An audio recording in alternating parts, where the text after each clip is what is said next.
नमस्कार दोस्तों। देखो, फूलों और हमारा रिश्ता बहुत पुराना है। अगर हमें मॉर्निंग शो करना हो यानी मातम शो करना हो तो फूलों की जरूरत पड़ती है। अगर हमें लव या अफेक्शन शो करना हो या हैप्पीनेस शो करना हो तब भी हमें फूलों की कहीं ना कहीं जरूरत पड़ती है। तो अगर मैं आपको बात करूं कि सेक्सुअल रिप्रोडक्शन के बारे में तो आपके दिमाग में फट से एक ख्याल आएगा कि सर ये वो प्रोसेस है जिसमें एनिमल्स पार्टिसिपेट करते हैं। और मैं वहीं कह दूं कि सर ये प्रोसेस फ्लावरिंग प्लांट द्वारा भी फॉलो होती है। तो आप बोलोगे सर पागल हो गए, उनके पास कहाँ सेक्स ऑर्गन होते हैं? उनके पास भी सेक्स ऑर्गन होते हैं। कैसे करते हैं सर वो रिप्रोडक्शन, सेक्सुअल रिप्रोडक्शन? तो ये चीज आप इस चैप्टर में जानोगे जो मैं आज शुरुआत करने जा रहा हूँ। थ्रू आउट द चैप्टर आपको एक कहानी की तरह समझ में आएगा। कहानी के बीच में जो भी डाटा आ जाएगा उसे अपने माइंड में रखते जाना, गैदर करते जाना आपको, ठीक है? इससे पहले यानी इस चैप्टर का नाम क्या है? Sexual reproduction in flowering plant. यानी फ्लावरिंग प्लांट है, उसके अंदर सेक्सुअल रिप्रोडक्शन कैसे होता है उसे हमें जानना है इस चैप्टर में, ठीक है? इससे पहले फ्लावर के बारे में बात होगी, मतलब तो इससे पहले मैंने क्या किया है, आपको एक डेडिकेटेड सिर्फ फ्लावर के पार्ट के ऊपर वीडियो बनाई थी। वहां पे एक एक पार्ट क्लियर तरीके से बताया था कौन सा पार्ट क्या है और उसका नाम क्या है।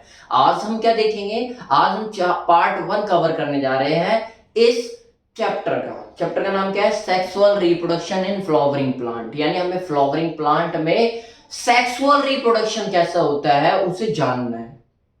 तो आज की क्लास में हम क्या जानेंगे कि फ्लावर के पार्ट के नाम तो हमने पढ़ लिए थे, उनके नाम के साथ उनके फंक्शन क्या है। उसके अलावा अगर स्टेमन क्या होता है, मेल पार्ट क्या होता है, मैंने बोला ना सेक्स ऑर्गन होता है, तो सेक्स ऑर्गन दो टाइप के होने चाहिए। सेक्सुअल रिप्रोडक्शन अगर कोई शो कर रहा है ऑर्गेनिज्म तो उसके पास दो टाइप के सेक्सुअल सेक्स ऑर्गन होने चाहिए। या तो दो अलग हो सकते हैं या फिर एक ही के पास दोनों हो सकते हैं। तो सेक्स ऑर्गन में एक होता है मेल पार्ट और एक होता है फीमेल पार्ट। तो मेल पार्ट को क्या कहते हैं आज जानेंगे। मेल पार्ट में हम बाइलोब्ड क्यों कहते हैं, डाइथिकस क्यों कहते हैं वो जानेंगे। और फीमेल पार्ट में हम गाइनोशियम, पिस्टिल या क्या है इसे जानेंगे। स्टिग्मा, स्टाइल, ओवरी, उनके फंक्शन क्या है उसे जानेंगे। जो मेल पार्ट स्टेमन है अगर वो बंच में प्रेजेंट होंगे तो उन्हें एडल्फस कहेंगे। अगर वो एक बंच में प्रेजेंट हो तो उसे क्या कहेंगे? बहुत सारे बंच में प्रेजेंट हो तो क्या कहेंगे, और दो बंच में प्रेजेंट हो तो उसे क्या कहेंगे। अगर स्टेमन ऐसा एंथर रख रहा है जो पोलन ग्रेन तो बियर कर रहा है लेकिन वो पोलन ग्रेन सक्षम नहीं है रिप्रोडक्शन के, यानी स्टेराइल पोलन ग्रेन है, तो उसका नाम क्या होगा। अगर फर्टाइल पोलन ग्रेन है यानी एबल टू रिप्रोड्यूस है तो उसका नाम क्या होगा। तो आज की क्लास में इसके बारे में हमें डिस्कस करना है। तो शुरुआत करते हैं। सबसे पहले पेडिकल।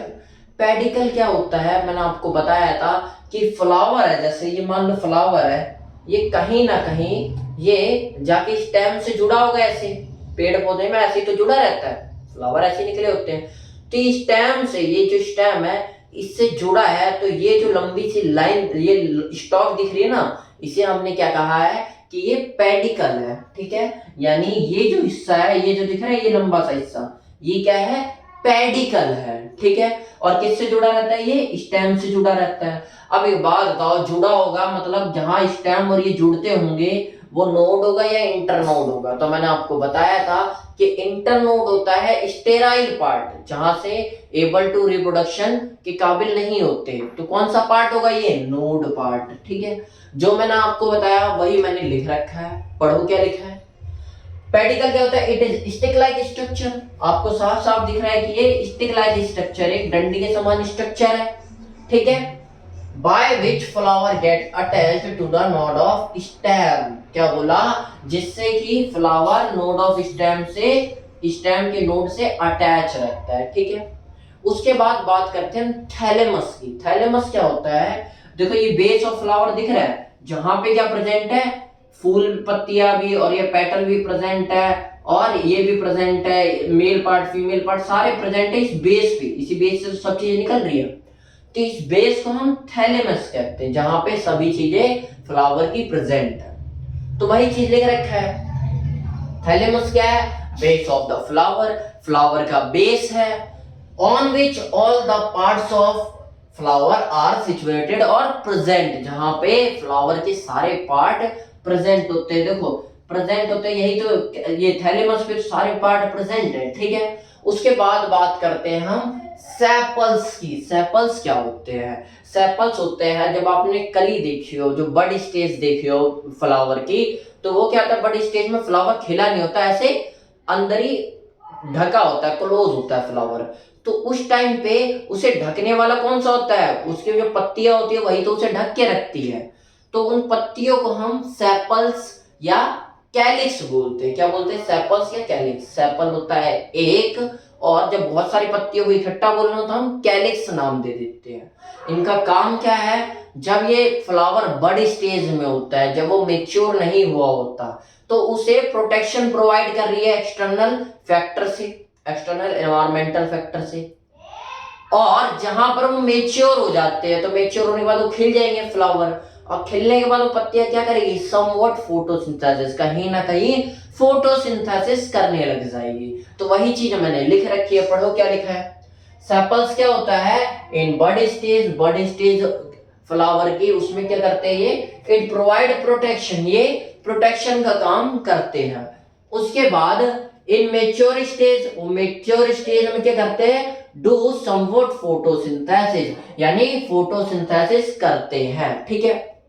अच्छा, अब कोरोला की बात आती है। ये जो बड़े से दिख रहे हो, ये क्या है? कोरोला है, या फिर इसको हम बोल देंगे पेटल। क्या बोल देंगे? कोरोला या पेटल। अभी मैंने बताया था कि इसे सेपल या कैलिक्स बोल सकते हैं, इसे हम कोरोला या पेटल बोलेंगे। कोरोला, कोरोना नहीं, कोरोला, ठीक है। तो अब बात इसमें क्या आती है? पेटल का मतलब एक, और जहां पे ये सबको बोलना वहां वो बोल देंगे कोरोला, ठीक है। अच्छा, समझो बात क्या कह रहा हूं मैं। इसका काम क्या है? इसका काम आपको साफ साफ दिख रहा होगा कि ये किसे प्रोटेक्शन प्रोवाइड कर रही है। ये मेल पार्ट है जिसे स्टैमन कहा, और ये फीमेल पार्ट है जिसका नाम हमने गाइनोसियम कहा। एंड्रोसियम और गाइनोसियम, मेल पार्ट को स्टैमन या एंड्रोसियम दोनों कह सकते हैं। तो एंड्रोसियम और गाइनोसियम को कौन प्रोटेक्शन प्रोवाइड कर रहा है? ये प्रोवाइड कर रहा है। क्या नाम है इसका? कोरोला या पेटल, ठीक है। तो जो चीज मैंने बोली वही लिख रखा है। क्या लिखा है? Protect male and female part of flower, ठीक है। क्या करता है? मेल और फीमेल पार्ट के फ्लावर को प्रोटेक्ट करके रखता है। एक और चीज जानो, हमें क्या करवानी है यहाँ? Pollination, sexual reproduction. यहाँ पे जिस प्रोसेस के द्वारा डन होगा उसका नाम हमने पॉलिनेशन रख रखा है, क्योंकि वहां पे पोलन ग्रेन का इन्वॉल्वमेंट है, ठीक है, इसलिए हम पॉलिनेशन कहते हैं। पॉलिनेशन के लिए कोई फ्लावर का कोई कीड़ा कब आके बैठेगा? या तो ये सेपल क्या करे? गंध रिलीज करे। गंध रिलीज करेंगे तो कोई ना कोई कीट पतंग देखेगा तो अट्रैक्ट होगा उसके सामने, यानी ये अट्रैक्टिव होने चाहिए। या तो ये कलरफुल होने चाहिए ताकि कोई फ्लावर कोई कीड़ा आके इन पे बैठे और पोलिनेशन हो पाए। कीड़ा जब आता है, यानी कोई भी कीट पतंग, मधुमक्खी या कुछ भी ऐसे आते हैं जो पोलिनेटर होते हैं, जब वो आते हैं तो उनके ऊपर समय के साथ एक पोलन बास्केट डेवलप हो जाती है, जो कि क्या करती है? जब भी वो पोलन इस पे बैठती है, मेल पार्ट के एंथर बैठती है, तो वहां पे क्या करती है? अपने पोलन बास्केट में उसके पोलन ग्रेन चिपक जाते हैं, और किसी और फ्लावर या उसी पे जाके अगर वो बैठ जाती है, लैंड कर जाती है, तो उस पे जाके छोड़ देती है। स्टिग्मा होता है, यहाँ पे स्टिग्मा रिसीव कर लेती है और उसके पोलन ग्रेन झड़ जाते हैं कहीं ना कहीं, ठीक है। उसके बाद तो मैंने क्या बताया, ये फ्लावर अट्रैक्टिव या कलरफुल होने चाहिए ताकि किसी को अट्रैक्ट कर जाए, पॉलिनेटर को। तो वही चीज लग रही है कि also colourful to attract pollinator. Colourful भी होंगे ताकि पॉलिनेटर को अट्रैक्ट कर पाए। उसके अलावा एक और चीज है, एडेल्फस। मतलब क्या होता है? एडेल्फस का मतलब होता है, देखो यहाँ पे आपको इस फ्लावर को देखोगे तो आपको एक बंच दिख रहा होगा, एक बंडल की तरह दिख रहा होगा। किसका? मेल पार्ट का, यानी स्टेमन्स का बंडल दिख रहा होगा। यहाँ पे 2 बंडल दिख रहे होंगे, यहाँ पे बहुत सारे बंडल दिख रहे हैं स्टेमन के। तो ये बंडल जो स्टेमन के होते हैं इन्हें हम एडेल्फस कहते हैं। और जब एक होगा, एक ही बंडल दिख रहा होगा किसी स्टेमन का, तो उसे हम मोनो एडेल्फस।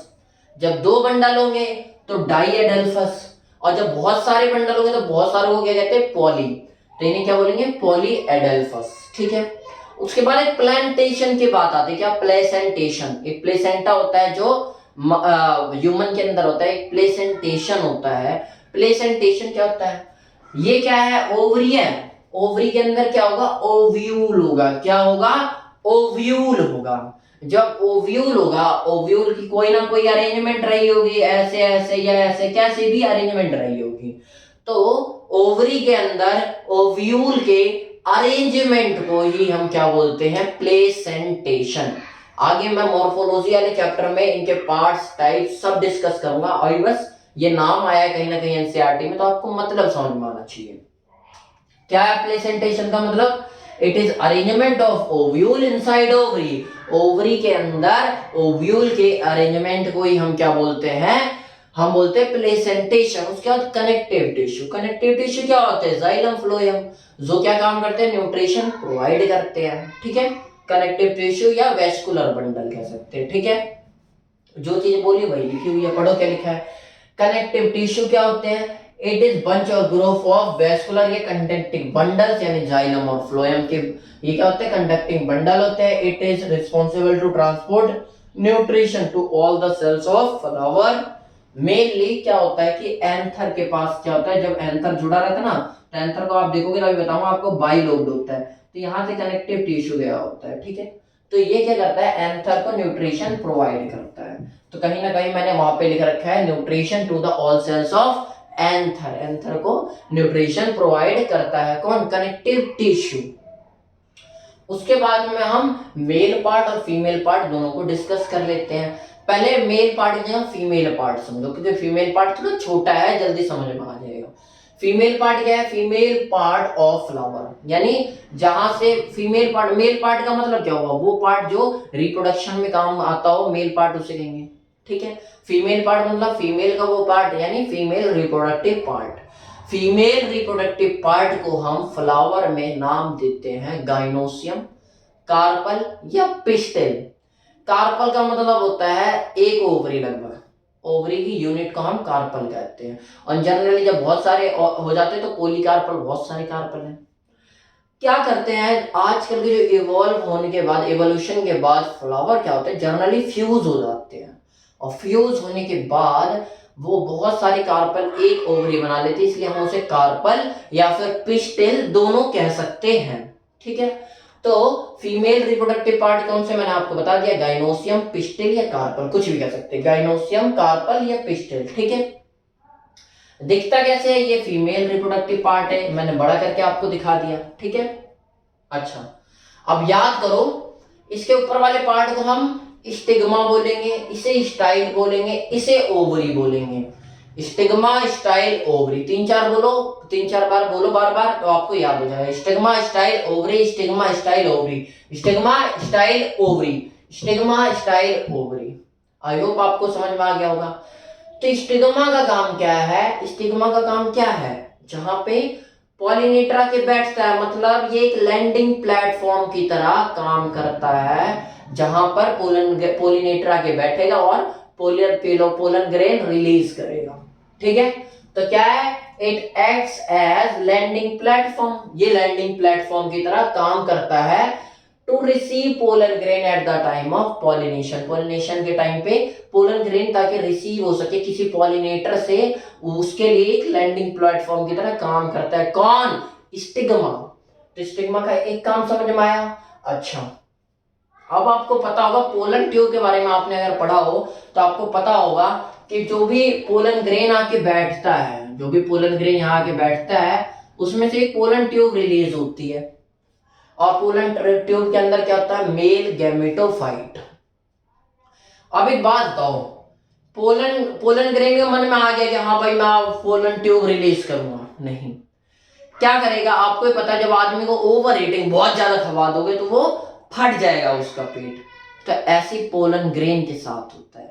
स्टिग्मा क्या करती है? ये इतना खाना, इतना न्यूट्रिशन प्रोवाइड कर देती है पोलन ग्रेन को कि ये अंदर से फट जाता है और इसके अंदर से पोलन ट्यूब निकलते हैं। जिस जगह से निकलती है उसका नाम होता है जर्मपोर। क्या नाम होता है? जर्मपोर। ठीक है, वहां से पोलन ट्यूब निकल जाती है। कब निकलेगी? जब न्यूट्रिशन प्रोवाइड करेगी कौन? स्टिग्मा। तो यानी स्टिग्मा का एक और काम है कि पोलन ग्रेन को न्यूट्रिशन प्रोवाइड करना। तो ये जनरली सुक्रोज, कैल्शियम और बोरॉन के फॉर्म में न्यूट्रिशन प्रोवाइड करती है किसको, पोलन ग्रेन को, ताकि वो पोलन ट्यूब को निकाल पाए। ठीक है, पढ़ लो जो चीज मैंने बताया वही लिख रखी है। It also contains nutrition, stigma क्या करती है, न्यूट्रिशन को भी रखती है in the form of sucrose, calcium, boron. Boron, sucrose, calcium और बोरोन के फॉर्म में रखती है।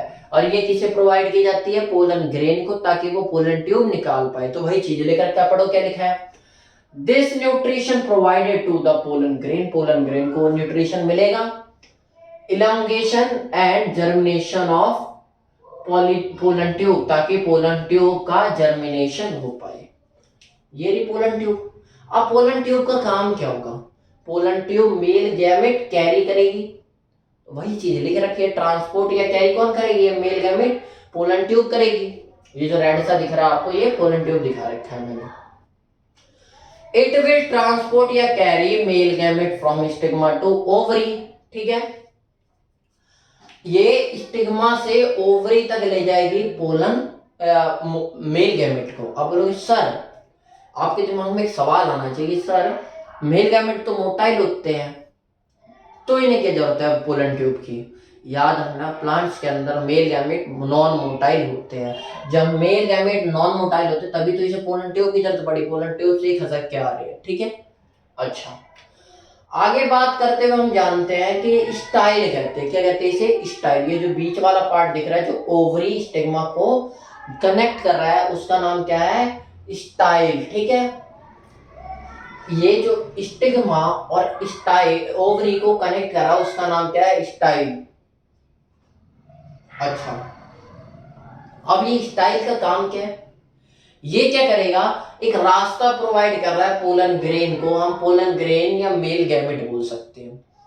पोलन ग्रेन के अंदर मेल गैमेट होता है, तो हम लगभग ऊपर से हम ये नहीं बोल सकते कि ये पार्सली डेवलप्ड मेल गैमेट है, पूरा डेवलप तो उसके अंदर होगा न्यूट्रिशन मिलने के बाद, लेकिन पार्सली डेवलप बोल सकते हैं, तो पोलन ग्रेन बोल सकते हैं हम। बेसिकली क्या कर रहा है ये मेल गैमेटोफाइट को आने का परमिशन दे रहा है। ठीक है, पोलन ट्यूब से।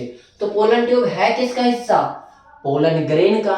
तो हम ये नहीं बोल सकते कि ये पोलन ग्रेन को एक रास्ता प्रोवाइड कर रहा है अंदर आने का। तो वही चीज लिख रखी है, पढ़ो क्या लिखा है, it is a part, it is a passage या कैनाल, ये ट्यूब, एक ट्यूब लाइक स्ट्रक्चर है, which will transport pollen grain from stigma to ovary, जो स्टिग्मा से ओवरी तक ट्रांसपोर्ट करेगा किसे, पोलन ग्रेन को।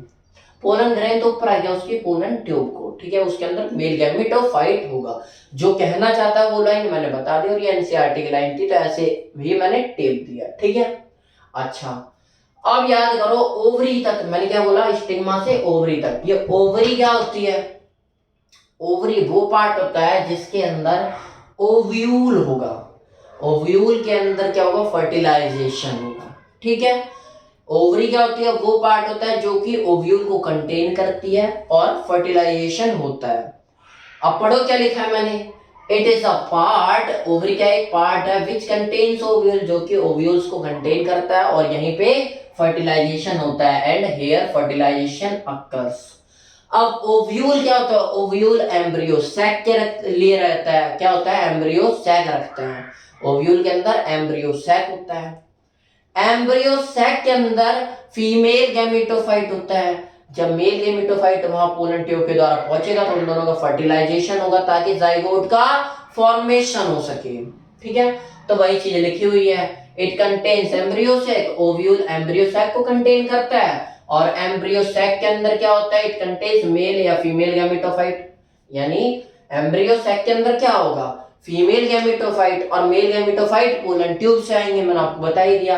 फीमेल गैमेटोफाइट को हम मेगास्पोर भी बोल सकते हैं, या फीमेल गैमेटोफाइट भी बोल सकते हैं, या फीमेल गैमेट भी बोल सकते हैं। ठीक है, ये अल्टीमेटली क्या करेगा, इट विल फ्यूज हो जाएगा मेल गैमेट के साथ, ताकि जाइगोट का फॉर्मेशन हो सके। आई होप आपको ये बात भी क्लियर हुई होगी। अब बढ़ते हैं मेल पार्ट की तरफ। तो याद रखना, फीमेल में तो हम गाइनोसियम कह रहे थे, मेल पार्ट में जो मेल पार्ट होगा, मेल रिप्रोडक्टिव पार्ट होगा फ्लावर का, उसका नाम होगा एंड्रोसियम। या फिर दूसरा नाम हम स्टेमन कह देते हैं, ठीक है। दिखता कैसे है, देखो एक फ्लावर भी लाया था लेकिन यार बहुत हद तक ये खराब हो गया। ये दिख रहा है, ये क्या है, ये आपको जो पार्ट दिख रहा है ये क्या है, ये स्टेमन है। स्टेमन में एक मोटा सा दिख रहा है वो बाहर हिस्सा, और एक ये फिलामेंट दिख रहा है, ठीक है। ये जो लंबी सी दिख रही है इसे फिलामेंट कहते हैं। तो यही चीज मैंने बना रखी है, देखो मैंने थोड़ा खोल के दिखा दिया इसका। टीएस, टीएस मतलब ट्रांसवर्स सेक्शन या हॉरिजॉन्टल सेक्शन ऑफ एंथर, मैं वो दिखाने की कोशिश कर रहा हूं आपको, ठीक है। जब माइक्रोस्कोप में जूम करोगे तो आपको स्टेमन इस टाइप का दिखाई देगा। अब इसके बारे में क्या क्या चीजें उन्हें पढ़ लेते हैं। सबसे पहले स्टेमन, देखो स्टेमन है क्या, यही तो है स्टेमन। स्टेमन जुड़ा किससे, थैलेमस से। ये क्या है, एंथर, और ये क्या है, फिलामेंट। जो इसका लंबा सा हिस्सा जा रहा है इसे क्या बोलेंगे, फिलामेंट। टोटल मिला के इसको हम स्टेमन बोल देते हैं। तो वही चीज है, ये क्या है, थैलेमस, और ये क्या है, एंथर, और बीच में क्या है, फिलामेंट, ठीक है। एंथर को जब आप माइक्रोस्कोप में देखोगे ना तो दो लोब दिखेंगे, एक लोब ये रहा और एक लोब ये रहा, ठीक है। और जब क्लियर तरीके से देखोगे तो एक लोब के अंदर, हर एक लोब के अंदर दो चैम्बर दिखेंगे। तो टोटल कितने चैम्बर हो गए, 4 चैम्बर, ठीक है। तो एंथर के अंदर होता क्या है, सबसे पहले आपको ये पता होना चाहिए। एंथर के अंदर होता है माइक्रोस्पोरोजेनेसिस। अब इसके बारे में कैसे होता है मैंने पिछली क्लासेस में डिस्कस करवा दिया। क्या होता है ये पता होना चाहिए, तो दोबारा बता देता हूं। माइक्रोस्पोरोजेनेसिस होता है मेल गैमेट का फॉर्मेशन, ठीक है। तो एंथर के अंदर मेल गैमेट का फॉर्मेशन होगा। अब उसमें मेल गैमेट क्या होता है फ्लावर के अंदर, पोलन ग्रेन। तो उसे पोलन ग्रेन या माइक्रोस्पोर नहीं बोल सकते, बोल सकते हैं। तो वही चीज लिख रखी है। एंथर क्या होता है, हेयर माइक्रोस्पोरोजेनेसिस अकर्स, यहाँ पे माइक्रोस्पोरोजेनेसिस होता है।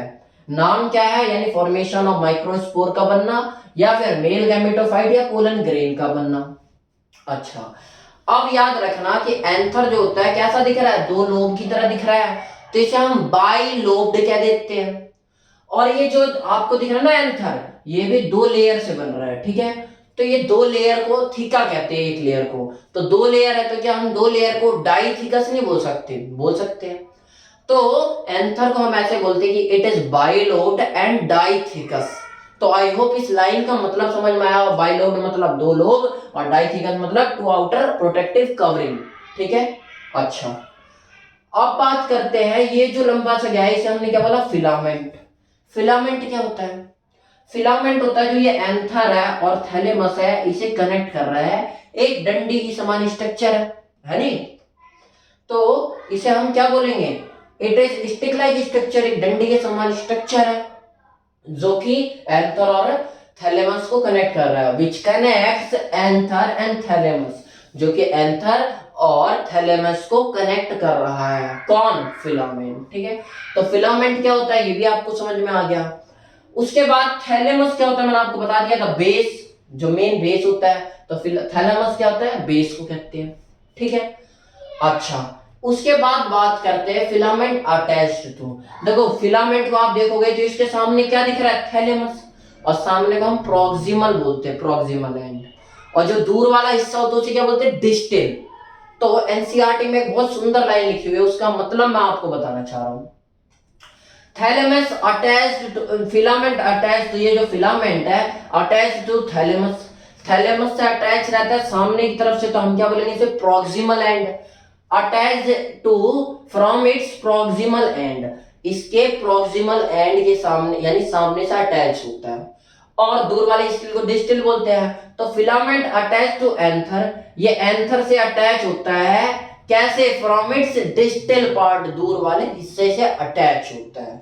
आई होप इस लाइन का मतलब समझ में आ गया हो, ठीक है। ऐसे ही कुछ लाइन हमारी एनसीईआरटी में दी हुई है, लेकिन पैराग्राफ सा बना के दिया हुआ है, तो आप कंफ्यूज ना हो, इसलिए मैंने इसे भी डिस्कस कर लिया। अब मैंने आपको बताया कि बाइलोब्ड है यानी 2 लोब है, और हर एक लोब के अंदर 2 चैम्बर है। तो टोटल कितने चैम्बर हो गए, 2 लोब है और 2 चैम्बर है हर एक के अंदर, तो 4 चैम्बर हो गए। अब चारों चैम्बर को मैं एक साथ बोलना चाहूं तो माइक्रोस्पोरेंजिया बोल देते हैं, और अगर हम सिंगल को बोलना चाहे तो हम माइक्रोस्पोरेंजियम बोल देते हैं। हम एक को बोलना चाहे तो हम क्या बोलते हैं, माइक्रोस्पोरेंजियम। तो 4 chamber are present in the single anther, एक एंथर के अंदर 2 लोब है और 2 लोब के अंदर 4 चैम्बर है, तो 4 चैम्बर प्रेजेंट है एक सिंगल एंथर के अंदर, ठीक है। हर एक एंथर को हम क्या बोलते हैं, माइक्रोस्पोरेंजियम। हर एक एंथर को क्या बोलते हैं, माइक्रोस्पोरेंजियम। ये यू है, ठीक है, माइक्रोस्पोरेंजियम, ठीक है। अब लोग सर इसे तो हमने पढ़ा है पोलन सैक कहते हैं। बच्चों अपने कंसेप्ट क्लियर रखना, पोलन सैक और माइक्रोस्पोरेंजियम जर्नली हम लगभग कह देते कि एक है, लेकिन इनके अंदर स्लाइटली डिफरेंस है। क्या डिफरेंस है वो जानो।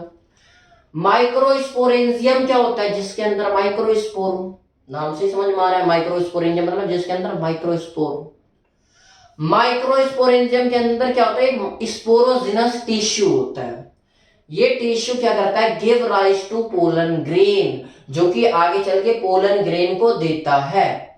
जब इसके अंदर पोलन ग्रेन डेवलप हो जाते हैं तो माइक्रोस्पोरेंजियम का नया नाम हो जाता है पोलन सैक। अब आपको समझ में आ गया होगा पोलन सैक और माइक्रोस्पोरेंजियम में क्या अंतर है। तो वही अंतर है, it develops into pollen sac जब स्पोरोजिनस टिश्यू जो है वो क्या करेगा, पोलन ग्रेन को बियर कर देगा, डेवलप हो जाएगा पोलन ग्रेन में, ठीक है। जब माइक्रोस्पोरेंजियम, माइक्रोस्पोर जब डेवलप हो जाएगा पोलन ग्रेन में, यानी मैच्योर फॉर्म में आ जाएगा ताकि पॉलिनेशन करने के लायक हो जाएगा, तो तब उस सैक को, उस जगह को हम क्या बोलेंगे, माइक्रोस्पोरेंजियम की जगह पोलन सैक बोल देंगे। आई होप आपको इन दोनों में डिफरेंस क्या होता है वो क्लियर हो गया हो। उसके बाद एक बात आपको समझनी चाहिए कि ये फुली डेवलप्ड, ये पार्शियली, तो आपको कंफ्यूज नहीं होना। एनसीईआरटी में बहुत अच्छी लाइन लिखी हुई है, पोलन ग्रेन क्या होता है, partially developed male gametophyte. Pollen grain क्या होता है, थोड़ा सा डेवलप्ड मेल गैमेटोफाइट। बाद में ये पूरी तरह डेवलप होगा ना जब पोलन ट्यूब निकालेगा और बाकियों के काम करेगा। अच्छा, उसके बाद ये टाइप्स ऑफ स्टेमन, यानी मेल पार्ट कितने टाइप के होते हैं। सबसे पहले फर्टिलिटी के बेस पे याद रखो, फर्टिलिटी के बेस पे मतलब कि ये जन्म दे सकते हैं या नहीं। मतलब स्टेमन का मतलब होता है एंथर, जो कि पोलन ग्रेन रखेगा ही। मतलब पोलन ग्रेन अगर ऐसे रख रहा है कि जो पोलन ग्रेन फर्टिलाइजेशन नहीं कर सकते, स्टेराइल पोलन ग्रेन है, तो उन्हें क्या बोलेंगे कि उन स्टेमन्स को जिसके अंदर पोलन ग्रेन फर्टिलाइजेशन के काबिल नहीं है, यानी स्टेराइल पोलन ग्रेन है, तो उनका नाम होगा स्टेमिनोड। स्टेमिनोड, ठीक है। तो स्टेमिनोड क्या होगा, स्टेराइल स्टेमन होंगे in which anther has infertile pollen grain. Infertile यानी बाज पोलन ग्रेन होगा जो कि जन्म देने के काबिल नहीं होगा, ठीक है। और वहीं पे एक और होगा, दूसरे एंथर ऐसे होंगे जिसके अंदर पोलन ग्रेन होंगे और वो जन्म देने के काबिल होंगे, यानी फर्टाइल होंगे, तो यहां पर स्टेमिनेट कहेंगे। ऐसे एंथर जो जिसके अंदर जो पोलन ग्रेन हो, वो ऐसे एंथर जिसके अंदर पोलन ग्रेन हो और वो क्षमता रखते हो पॉलिनेशन के, यानी मेच्योर पॉलिनेशन कर पाए वो, यानी फर्टिलाइजेशन के काबिल हो, तो उसे क्या बोलेंगे हम, स्टेमिनेट। स्टेमिनोट क्या होता है, स्टेराइल पोलन ग्रेन, और वहीं पे स्टेमिनेट क्या होता है, वो एंथर जिसके अंदर पोलन ग्रेन फर्टाइल हो, यानी एबल टू रिप्रोड्यूस हो। तो वही लिख रखा है, स्टेमिनेट क्या होता है, fertile स्टेमन in which anther has fertile and mature pollen grain, ठीक है। दूसरा हम याद रखते हैं एडेल्फस के बेस पे, मतलब फ्लावर के अंदर जो मेल पार्ट है वो बंच में, बंडल में प्रेजेंट होते हैं। तो अगर एक बंडल में प्रेजेंट हो तो उसे क्या कहेंगे, जब दो साइड बंडल में प्रेजेंट हो तो क्या कहेंगे, तीन साइड में प्रेजेंट हो तो क्या कहेंगे। तो मैंने आपको शुरू में बता दिया, जब एक साइड में प्रेजेंट हो तो हम मोनो एडेल्फस बोल देंगे। एडेल्फस मतलब बंच ऑफ स्टेमन। अब जब दो साइड प्रेजेंट हो तो हम क्या बोल देंगे, डाई एडेल्फस, और जब बहुत साइड प्रेजेंट हो तो हम पॉली एडेल्फस। तो वही चीज लिख रखी है, क्या लिखी है, मोनोडेल्फस मतलब जहां एक साइड बंच ऑफ वो स्टेमन प्रेजेंट हो। Condition in which single bunch of stamen present in the flower, single bunch of stamen present हो। वहीं पे diadelphous when two bunches of stamen present in the flower, जब flower के अंदर दो स्टेमन के बंच प्रेजेंट हो तो उसे डाइएडेल्फस। और पॉली मतलब बहुत सारे condition in which more than two bunches of stamen present in the flower, जब दो से ज्यादा बंच, बहुत सारे बंच प्रेजेंट हो फ्लावर के अंदर, किसके, स्टेमन्स के, तो हम क्या बोल देंगे उसे, पोली एडेल्फस। तो आई होप आज का लेक्चर आपको समझ में आया होगा, आगे क्लास भी समझ आएगी, बस आप ध्यान से देखते रहना। नमस्कार।